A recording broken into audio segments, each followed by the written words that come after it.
I had just 17 years old when I stepped onto the hot ground of Mecca. The sun was blazing overhead, but my heart felt even more inflamed. I felt that my entire life up until that point had been a path leading me to that sacred place, where millions had knelt in search of closeness to God. And I was there, one among the crowd, filled with faith, expectation, and obedience. Since I was little, my life has been shaped by my family's prayers, rituals, and traditions. Every sunrise and sunset were marked by supplications that repeated themselves like the rhythm of a song. For me, Islam was not just a religion. It was the air I breathed, the blood that ran through my veins, the invisible beat that maintained order within my home. My name is Samira. My mother affectionately called me Little Light because I always followed the rules without question and rarely caused any concern. I wore the hijab with pride, fasted every Ramadan, and lived a restrained life without raising my voice or risking dreams that might seem too bold. While other girls my age were thinking about makeup, cell phones, and dating, I was preparing for what I believed would be the pinnacle of my spiritual life, the pilgrimage. It took years of saving and waiting before my father finally said yes. I remember my hands trembling when I received his permission. I wept not out of fear, but out of honor. In my eyes, I was about to offer the greatest proof of devotion I could give. I traveled to Saudi Arabia with my aunt. When I arrived, I saw that sea of white clothes and murmurs of prayer. It was like a human river in motion, all moving toward the same center, the beating heart of faith. For the first time, my eyes met the Kaaba, and the emotion was so strong I could barely breathe. I put my hand to my chest and whispered softly, "Oh God, accept this from me." I truly believed that every step I took on that ground was being recorded in heaven. I felt part of something eternal, but something happened, something no one ever mentioned. It wasn't in the books, the classes, or the preparation videos. It was one of those experiences that leaves a mark on the soul more than the body. To this day, I sometimes wake up in the middle of the night and for a few seconds, I feel like I'm still there, lost in that crowd, in the place that was supposed to bring me closer to God, but ended up breaking me inside. And you know what hurts me most? It wasn't just what they did to my body. It was the silence afterward, the look of disbelief, the feeling that everything I trusted could suddenly become unstable. Even the sky looked different that day. After that day, nothing felt safe. On the outside, I kept walking, praying, obeying, but on the inside, I screamed, and no one heard. Not even those beside me, whispering prayers. That's when something began to break inside me. And, sometimes when everything breaks down, it's precisely in that space of ruin that we begin to see clearly for the first time. This is my story. I tell it not to garner pity, nor to seek revenge. I tell it because I believe someone, somewhere, needs to hear that light can still pierce the darkest darkness. Even in Mecca. My name is Layla, and what I'm going to share is how I lost everything I thought I knew, only to find something I never imagined. I grew up in a simple little town where the roofs were flat, the streets dusty, and the air always carried the scent of cumin mixed with jasmine. My father ran a small grocery store, and my mother took care of the house, my younger siblings, and every detail of our daily lives. We didn't have wealth, but we had faith. And within our family, that was what really mattered. In our living room, there was a picture with a verse from the Quran. My prayer, my sacrifice, my life, and my death are for Allah, Lord of the worlds. That phrase wasn't just a wall hanging, it was the foundation of how we lived. I heard it so often it felt like it was engraved in my bones. My father, Youssef, was a quiet man. He rarely smiled, but when he did, it was almost always after prayers or when he taught me something about the Prophet. At those times, he would rest his hand on my head and say, "Layla, take care of your heart. Your modesty is your shield. Your obedience is your honor." And I believed every word. My mother, Hannah, had a gentle firmness. She was the one who taught me to adjust my hijab, to perform ablutions carefully, to keep my eyes lowered when I walked. At night, before bed, she would sit beside me and have me recite verses from the Quran. If I got it right without missing a single word, she would kiss my forehead and say, "Inshallah, your voice will echo in paradise." School was all routine. I barely spoke, only responding when called upon. I kept my head down, not seeking attention. What I really wanted was approval. From my father, my mother, God. Any sign that I was on the right path was enough to keep me going. While other girls dreamed of weddings, trips, or new clothes, my dreams were different. I dreamed of the Kaaba. I dreamed of standing in the Haram, with my hands raised, surrounded by thousands of voices repeating the same sacred words. I wanted so badly to cry with relief, believing I had fulfilled the fifth pillar of Islam. More than anything, I wanted to feel pure, truly pure. Many nights I lay awake asking for just one thing. Allah, let me go on pilgrimage before I die. Let me tread where the Prophet trod. Let me leave part of my soul in Mecca. I never thought this dream would come so soon. When my father announced that I would go with my aunt to the Hajj that year, I was speechless. I brought my hands to my face and cried. The tears flowed not from fear, but from a joy that burned inside. I felt honored. We weren't a wealthy family. That money took time to accumulate. My mother sold some jewelry inherited from her grandmother. My father worked overtime at the grocery store. Even my older brother gave up some of his savings. All so I could go. They said I was the most devout, the most deserving. And in that moment, I believed I was about to have the most spiritual experience of my life. For weeks, I prepared with all the seriousness my heart could muster. I read every rule, every detail, every hadith that spoke about the pilgrimage. I wrote down the steps, made lists, practiced tying my hijab so it wouldn't come loose in the crowd. I fasted every Monday and Thursday, trying to purify my body and soul. I asked for forgiveness even for the smallest things, like when I borrowed a pen and forgot to return it. I packed my suitcase slowly, almost silently, choosing each item as if it were a treasure. I took my white prayer gown, a small Quran, a small bag with dua cards, a small bottle of Zamzam water from our local mosque, and a photo of my family.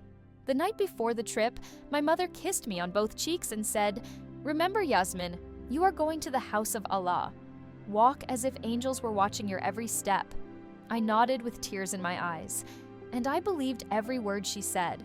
On the plane, I pressed my forehead against the glass and whispered blessings softly. I imagined the moment I would circle the Kaaba, weeping, feeling every sin washed away with my tears. I didn't know. I didn't know those tears would fall later, but for another reason. I had no idea that the ground I considered sacred would bear witness to a pain I never chose. But on that flight, everything was still hopeful. I felt like the most blessed girl in the world. I held my tasbih tightly, looked at the clouds, and believed I was living my life's dream. When we landed in Jeddah, it was already late at night. The air seemed thicker, as if carrying centuries of history. It clung to my skin, but I didn't care. I was finally in the place I'd prayed for since childhood. My heart was pounding so hard, it seemed to mark the rhythm of my steps. My aunt and I followed the crowd, guided by the signs and the distant sound of instructions. Everyone was dressed in white. Everyone was focused. It was as if every face, every language, every detail had been brought together to move in one direction, like rivers flowing toward the same ocean. The bus ride to Mecca was long. I couldn't sleep. I leaned my forehead against the window and stared out at the dark desert, cut only by headlights and moonlight. I whispered du'as over and over, asking God to accept my journey, to purify my heart, to forgive everything I'd ever done wrong. We arrived shortly before dawn. The city was awake, but not in the usual way I knew. It was as if it breathed spirituality. The air was charged with expectation, surrender, and submission. Men and women from all over the world walked side by side, speaking different languages, but with a common purpose. We settled into a simple lodging and began preparing for the rites. The first time I donned my white prayer clothes, I stood before the mirror. I barely recognized myself, not by my appearance, but by what I felt. I was no longer just Yasmin, the daughter, the student, the girl who lived in silence. I was a pilgrim. I believed with all my heart. I belonged to Allah. That morning, we walked toward the sacred mosque. The closer we got, the more my hands shook. It wasn't fear, it was reverence. I had seen the Kaaba in photos all my life. I had imagined its size, its shape, but nothing, absolutely nothing prepared me for the sensation of seeing it before me. There it was, simple and majestic, black and gold, still yet pulsating, as if it had life. The Kaaba. It felt like time stood still. People passed me in silence, murmuring prayers, crying with emotion. But I couldn't take another step. My eyes burned, my legs grew weak, and then, for the first time in years, I cried uncontrollably. My chest heaved and fell with sobs as I stared at her. Every prayer I had ever whispered, every mistake I had ever apologized for, every moment I felt like I wasn't enough, it all came flooding back. We began the circumambulation, surrounding Kaaba's eventimes. I held my aunt's hand tightly so we wouldn't get lost in the crowd. My lips didn't stop moving. Labbaik, Allahumma labbaik. Here I am, O God. Here I am. In the midst of that crowd, I felt invisible and yet completely seen. It was as if every layer of pride had been stripped away. We were all equal, small before the Creator. I placed my hand on my chest, trying to calm my breathing, but my heart continued to race. During one of the breaks, I sat alone in a prayer area. My aunt had gone to cool off. I leaned my forehead against the cool marble and wept prayers I hadn't even known I carried within me. I didn't ask for wealth, marriage, or health. I asked for closeness. I asked to be recognized by God, to be called His daughter. In that moment, I felt I was in the most sacred space of my life. But what I didn't know was that behind the rituals, something dark was approaching. I didn't yet understand that even in the holiest places, shadows lurk, that not every man dressed in white carries purity, that not every hand extended toward the Kaaba comes in peace. If I had known what was about to happen, would I have given up? Would I have stayed with my family? Would I have prayed less boldly? I don't know. All I know is that, in that moment, I was exactly where I'd always dreamed of being. My eyes burned from crying, my throat burned from repeating the pleas. But I'd never felt so connected to heaven. I believed God was as close to me as the fabric covering my skin, and maybe He was. Even when I didn't understand what He was preparing, even when I was unknowingly walking toward pain, He still saw me, and He wouldn't leave me alone. Not even there. It was during the circumambulation that it all began. The crowd suddenly thickened. One moment I was beside my aunt, our hands firmly clasped, circling the Kaaba, the marble icy beneath our feet. The next, someone passed between us, a man, maybe two, and contact was lost. I called out to her once, then again, but my voice was drowned out by the hubbub. Everyone was silently following the flow, focused, and I was simply swept along. I didn't panic right away. We had agreed on a meeting point in case something like that happened. I kept walking at the same pace, eyes alert, hands close to my body. I believed I would find her soon. I believed she would come to me, and then He appeared, an older man, serene in appearance, with a full beard. He wore white like everyone else and seemed pious, religious. His eyes were calm, and his voice, in Arabic, was soft. I didn't understand all his words, but I thought he was offering help. "Sister, don't worry. Come, I'll take you to where the women are waiting." I hesitated, but there was something in his tone, like a father speaking to his daughters. I remember it clearly. That was what gave me confidence. That, and the fact that we were in Mecca, the holiest place in the world. I told myself, here, no one can do any harm. He guided me calmly, his hand hovering close to my back, not touching. We walked between columns and side passages. The sound of prayers grew distant. The silence began to grow. And with it, a weight I couldn't name. Something was wrong. I could feel it. But it was too late to back out. I won't describe the details of the place or the moment. Not because I've forgotten, but precisely because I remember too much. There are wounds we carry forever, even if no one sees them. His tone of voice changed. His gaze too. And I knew that the darkness had found me there in the heart of the holy city. At that moment, he no longer seemed like a family man. He no longer seemed religious. He no longer even seemed human. What happened next didn't last long on the clock, but inside me it spread like an endless night. There were no screams, no cries for help, just silence, just shame, just the bitter certainty that I was alone and that no one would come to help me. When it was over, I was paralyzed. I couldn't breathe, I couldn't cry. My body trembled, but my mouth remained closed.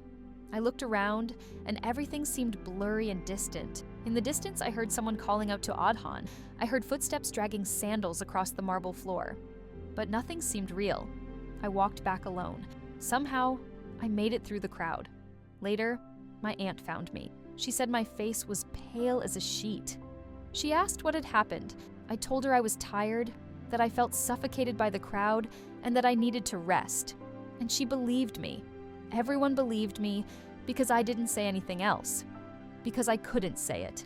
How can I put into words the unthinkable in a place meant to purify the soul? How can I say that the very thing that should have brought me closer to God has left me feeling forgotten by Him? That night, lying on a thin mattress, I stared at the ceiling. I tried to pray, but each time I started with a Bismillah, my voice trailed off in my throat. I wanted to believe that God had seen, that He cared, that it wasn't my fault, but all I felt was silence. And then the guilt set in. I hated myself for letting go of my aunt's hand. I hated myself for following a stranger. I hated myself for the scars on my body. And deep down, I hated myself even more for still being a... No one talks about it. Not in mosques, not in lectures, not in books about the Hajj, but it happens. And today I know I wasn't the only one. But back then, I felt the most alone in the world, lost in the holiest place on earth. When we returned, everything seemed the same, but nothing was the same. The streets were the same, my brothers ran around and filled the house with noise as always. My mother folded clothes again, humming verses. My father returned to the grocery store, proud to tell his friends that his daughter had completed the pilgrimage. But I wasn't the same anymore. Something inside me had broken, and no one seemed to notice. Or maybe they did and pretended not to see it. I don't know. The nights became unbearable. When I managed to sleep, I woke with a start, sweating, suffocating, as if trapped in that scene again. In my dreams, I was still in Mecca, lost, voiceless, reaching out to someone who never looked back. The call of Aden echoed inside my mind like a warning, not an invitation. I would wake up with my heart racing, pressing my hand against my chest, trying to remember how to breathe. Little by little, I began avoiding meals. I avoided people. I avoided mirrors. I even avoided my mother's gaze. I told her it was just travel fatigue, that I needed rest, that I wanted to be alone. She would smile and say, "It's normal. Hajj humbles the heart. Allah is drawing you closer." But I didn't feel it. I didn't feel close. I felt empty. And worst of all was the shame of feeling this way. In our culture, honor is everything. A girl's worth is measured by silence, obedience, and purity. If something happens to you and you speak up, the shame is yours, not theirs. If you cry too loudly, the questions come. Why was she alone? Why didn't she scream? Why did she trust him? I already knew all the questions before they were even asked. So I kept quiet. Silence became my second skin. I carried it like a sticky garment. Scratching and burning inside, I told myself it was better this way. Better than being singled out. Better than being rejected. Better than carrying guilt that wasn't mine. But the truth is, silence didn't protect me from myself. I started to wonder, where was God at that moment? At first, I asked quietly, almost without a voice. Then, louder and louder, until alone, in the darkness of my room, with my pillow soaked with tears, I repeated like a desperate plea, where was the Lord? Did the Lord see me? Did he turn his face away? Was I not enough to be kept? I opened the Quran many times, but the words seemed distant, as if speaking to someone else, someone still whole, someone still clean. I tried to pray as my mother had taught me, slowly, reverently, from the heart, but I always stopped halfway. My forehead pressed against the floor for too long, too heavy. I expected to feel peace, but what came was only silence, pressing against my skin. At night, he would sit in the dark, hugging his knees, and just talk. No formality, no rules. He just talked. If the Lord is there, show it. Speak to me. Do something. Because I don't know who I am anymore. I never told anyone I was asking these questions. I didn't even write them down. I was afraid of my own thoughts. Afraid they represented ingratitude, or worse, betrayal of my faith. But something inside me had already changed, and there was no going back. I was no longer the girl who thought everything made sense. I no longer carried that certainty like armor. After what happened, nothing felt solid. That's when I began searching, discreetly, almost hidden. And without me knowing it, the answers were already coming to me. One night, after another nightmare, I woke up startled. I didn't want to wake my family, so I grabbed my phone and put on my headphones. I wasn't looking for anything specific. I just wanted to escape the pain that seemed to have settled inside my chest since I returned from the pilgrimage. I opened YouTube thinking I'd see a recipe, maybe a travel vlog, but suddenly I came across a video. The title was simple: Former Muslim tells how she met Jesus. I stood frozen, staring at the screen. My finger hovered over the button. I considered ignoring it, skipping ahead, but something, I can't explain what, made me click play.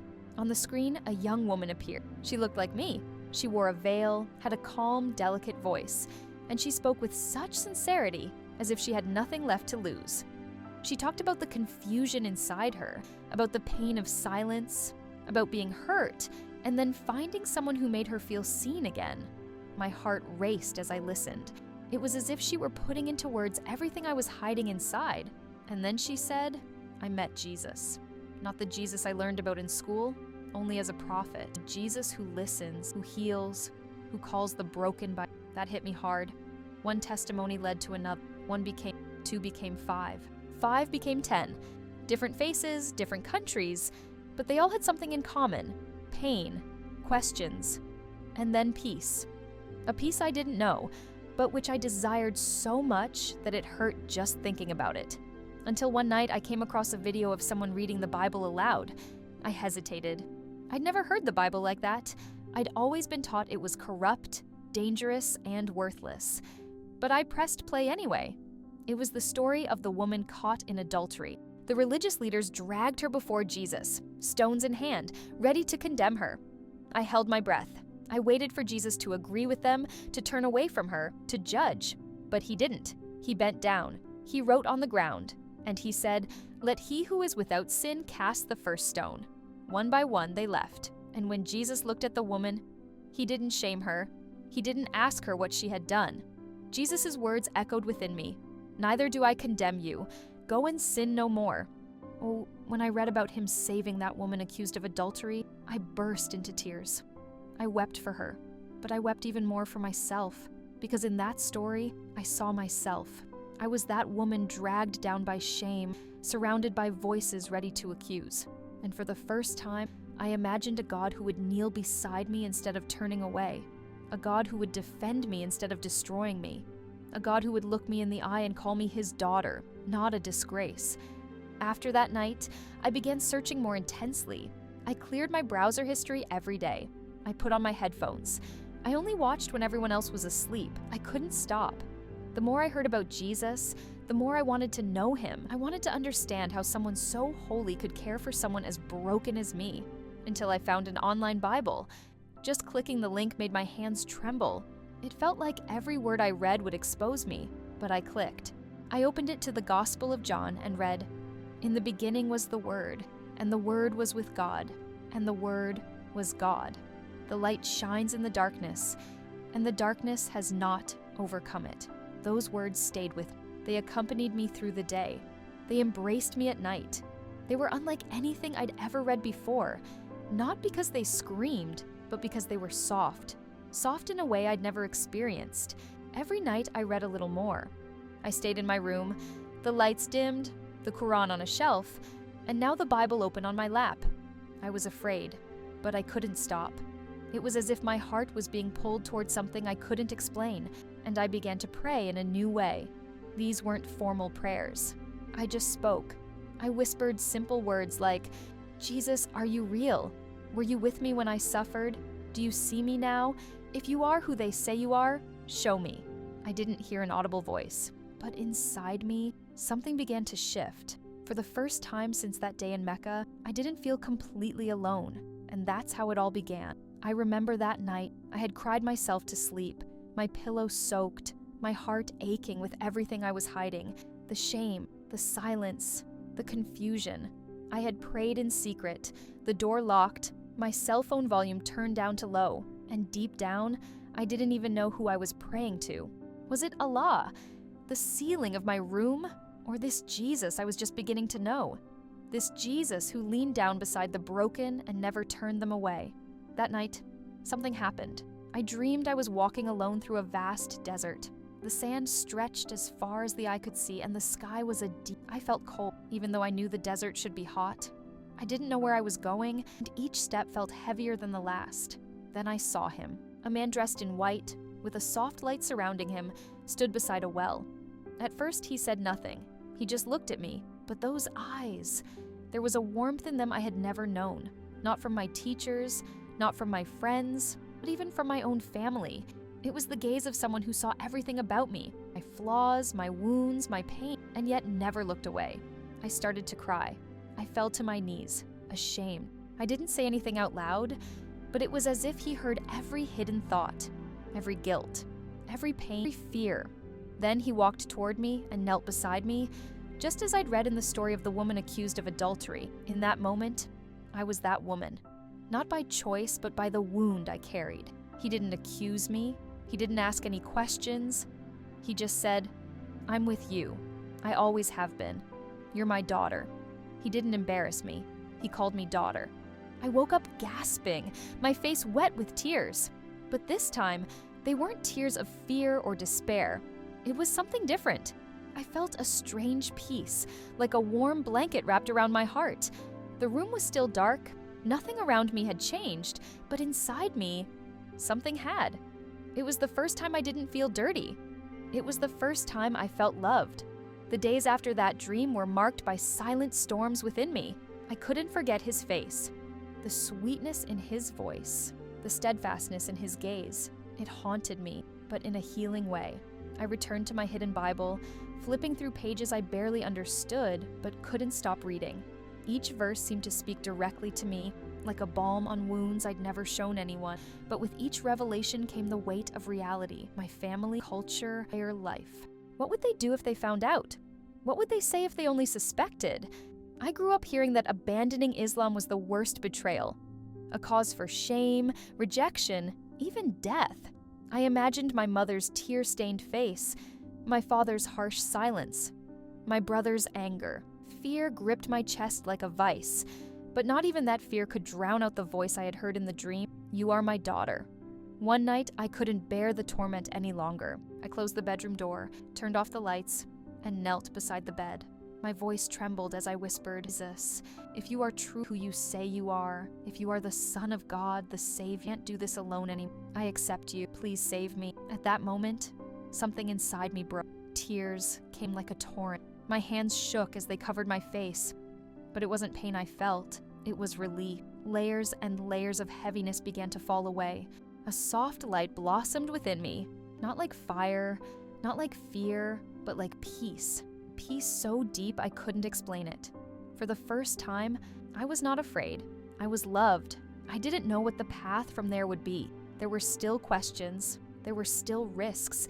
There was still fear in the corners of my mind. But I had taken a step, a bold, irreversible step. And in return, I found something stronger than all fear. I found love. A real, eternal, conditional love. It wasn't long before my secret began to unravel. One day, my younger brother rummaged through my bag and found the hidden Bible. He didn't say anything at the time, but the look in his eyes, that look gave me away. A few days later, whispers began to swirl around the house. My mother became suspicious of the hours I spent locked in my room. My father observed me differently, with a cold, hard, sharp gaze. Until one night, after dinner, they confronted me. They had found the hidden Bible, the saved videos, my notes filled with verses.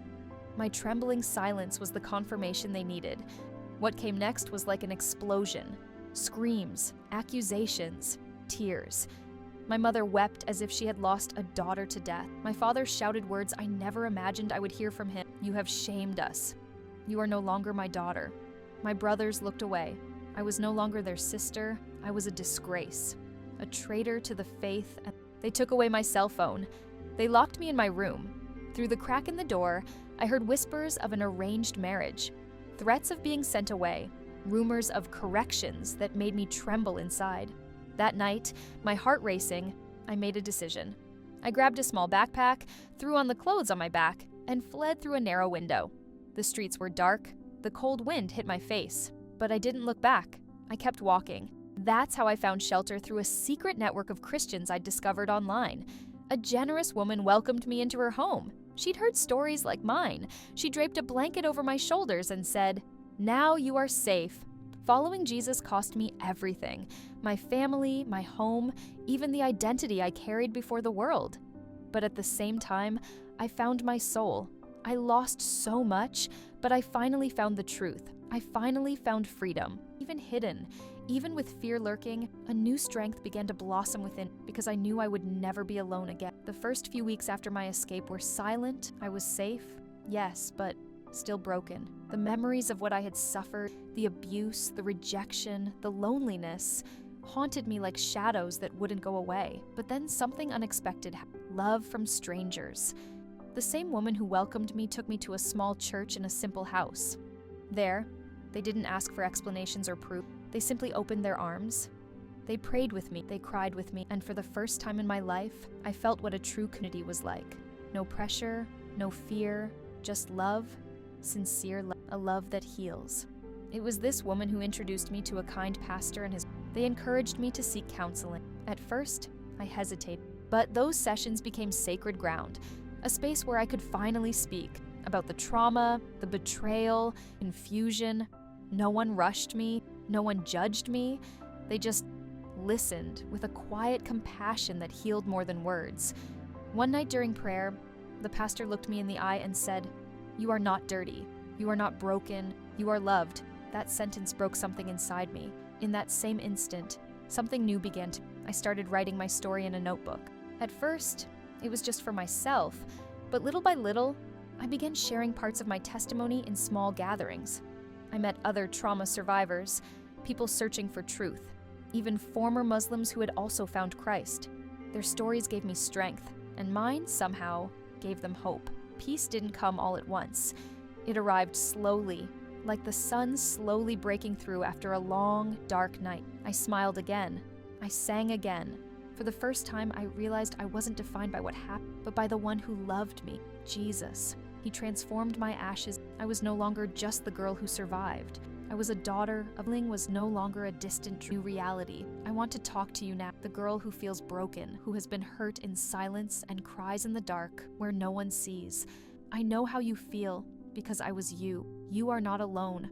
What happened to you was not your fault. You didn't deserve it. No shame, no religious rule, no fear should silence your pain. You are not dirty. You are not ruined. You are deeply loved by a God who weeps with you. I've also had nights when I wanted to disappear, when I no longer knew who I was, when I thought God hated me, but I discovered something that changed my life. Jesus doesn't turn away from the broken. He enters directly into our pain and lifts us up with a love that doesn't demand perfection, only surrender. And to you, Muslim girl who carries questions, but is afraid to ask them, I've been there. I too trembled just thinking about Jesus. I thought I'd be killed if anyone found out, but he found me anyway, in a dream, in the scriptures, in whispers of truth I couldn't ignore. If you're questioning, that's okay. You're not bad. You're searching, and there is a God who wants to be found. Jesus didn't come for the perfect. He came for the broken, the ashamed, the rejected by the world. He didn't shame me. He didn't ask me for a list of good deeds. He simply called me daughter.